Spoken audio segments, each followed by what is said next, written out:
সম্প্রতি রামগতি উপজেলা প্রশাসক আমাদের কাছে রাজনৈতিক সমঝোতার প্রস্তাব দিয়েছেন। প্রতিজ্ঞা আমাদের সাংবাদিকতা নয়, সংগ্রাম। আমরা কেবল খবর পৌঁছে দিচ্ছি না, আমরা সমাজের প্রতিটি অনিয়ম, অপরাধ, অপকর্ম ও অবিচারের বিরুদ্ধে গর্জে উঠেছি। যে অনিয়মগুলো সমাজে নিয়মের আড়ালে আশ্রয় নিয়েছে, সেগুলোকেই আমরা ভাঙতে চাই। আমাদের লক্ষ্য একটাই, ভাঙব বিকৃত নিয়ম, গড়ব ইনসাফের সমাজ। আমরা পাতি নেতাদের মুখোশ খুলে দিচ্ছি, যেন মূলধারার নেতৃত্ব সচেতন হয়, ব্যবস্থা নেয়, ন্যায় প্রতিষ্ঠা করে। কিন্তু যদি আপনারা ব্যর্থ হন, আমরা থেমে থাকব না। আমরাই গড়ব প্রতিরোধ, আমরাই ধরব অপরাধীর টুটি বারংবার। আমাদের কণ্ঠ থামবে না। এই কণ্ঠ চলবে যতদিন না সাম্য ও ন্যায়বিচার সমাজের প্রতিটি কোণে প্রতিস্থাপিত হয়। আমরা প্রতিজ্ঞা করেছিলাম রামগতির আয়না হব। হাজারো চোখ দিয়ে নজর রাখব আপনাদের প্রতিটি অপকর্মের ওপর। আমরা সেই অঙ্গীকারেই চলছি।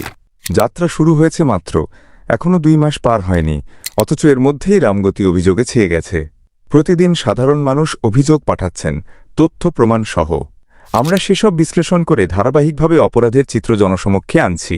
সময়ের সীমাবদ্ধতায় কিছু অভিযোগ এখনও প্রকাশ করা যায়নি, এজন্য আমরা সাধারণ মানুষের কাছে দুঃখ প্রকাশ করছি।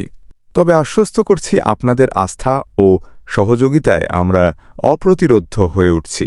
কিন্তু অপরাধীরা থেমে নেই। তারা এখন সংঘবদ্ধ, আমাদের বিরুদ্ধে চালাচ্ছে অপপ্রচার, চেষ্টা করছে আমাদের কণ্ঠরোধ করতে। তাদের উদ্দেশ্যে স্পষ্ট করে বলি, আমরা আদালত নই, আমরা রায় দিই না। আমরা তুলে ধরি ভুক্তভোগীর সত্য আর অপরাধীদের হাজির করি জনতার আদালতে। যারা বলছেন আমাদের প্রতিবেদন একপাক্ষিক, তারা যেন আয়নায় নিজেদের মুখ দেখে। এই অভিযোগ এসেছে মূলত সেই চক্র থেকেই, যারা বছরের পর বছর রাজনৈতিক দলের নাম ব্যবহার করে গড়ে তুলেছে ক্ষমতার বলয়। আর এই বলয়ের আড়ালেই তারা চালিয়ে যাচ্ছে জুলুম, দুর্নীতি, অন্যায়। আমরা তাদের মুখোশ ছিঁড়ে ফেলব। আমরা চুপ থাকব না। আমরা অভিযোগ তুলব, বিচার করবে জনগণ। আমরা অপরাধ তুলে ধরছি, যেন মূলধারার রাজনৈতিক নেতৃত্বের চোখ খোলে, তদন্ত করে ব্যবস্থা নেয়। আমরা থামব না, ভয় পাব না, বিক্রি হব না। আমরা চলবই যতক্ষণ না রামগতিতে ইনসাফ প্রতিষ্ঠিত হয়। সাধারণ জনগণের কাছে আমরা জবাবদিহিতা রাখতে চাই। সবাইকে জানাতে চাই, সম্প্রতি রামগতি উপজেলা প্রশাসক আমাদের কাছে রাজনৈতিক সমঝোতার প্রস্তাব দিয়েছেন, কিন্তু আমাদের নৈতিকতার কাছে তিনি ব্যর্থ হয়েছেন। আমাদের কোনো লোভ লালসা দেখিয়ে লাভ নেই। দুনিয়ার কোনো প্রলোভন আমাদের কিনতে পারবে না। আমরা জানি উপজেলা প্রশাসক কত টাকার ঘুষের বিনিময়ে রামগতিতে বদলি হয়ে এসেছেন। আপনাদের পুরো চক্র সম্পর্কে আমরা অবগত।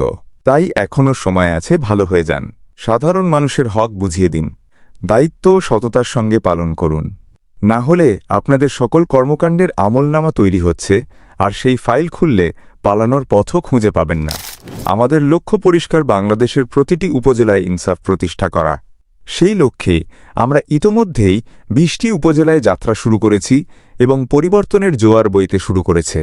ইনশাআল্লাহ খুব শিগগিরই আমাদের টিম পুরো বাংলাদেশে সাম্য ও ন্যায়বিচার প্রতিষ্ঠা করবে। এই লড়াই চলবে, থামব না। জেগে উঠবে সত্য, প্রতিষ্ঠিত হবে ইনসাফ।